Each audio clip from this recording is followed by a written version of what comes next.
రాష్ట్రానికి పేదలకి చంద్రబాబు ఒక శాపమని విమర్శించారు కేసినేని నాని. ఈ రోజు వృద్ధులు, వికలాంగులు సచివాలయం దగ్గర ఎండలో పెన్షన్ తీసుకోవడం చాలా బాధాకరమన్నారు ఆయన.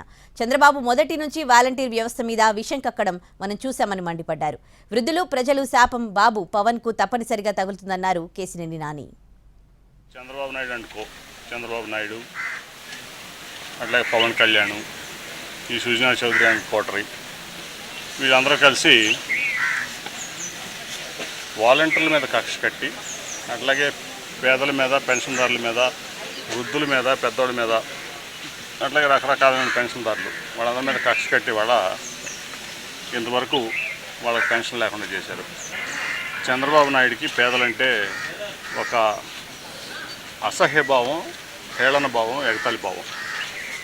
పేదలు అనేవాళ్ళు ఈ రాష్ట్రంలో ఉండకూడదు అనేది ఆయన యొక్క లక్ష్యం. ఇవాళ వాలంటీర్ వ్యవస్థ కానీ, సెక్రటరియట్ వ్యవస్థ కానీ, ఆర్బీకేలు కానీ, చిన్న చిన్న హెల్త్ క్లినిక్లు పెట్టి 140 రకాల వైద్యాలు చేయడంలో కానీ అనేక సంస్కరణలు ఈ రాష్ట్రంలో తీసుకొచ్చి పేదల కోసం పాటుపడినటువంటి వ్యక్తి జగన్మోహన్ రెడ్డి గారు. అయితే ఇవాళ పేదల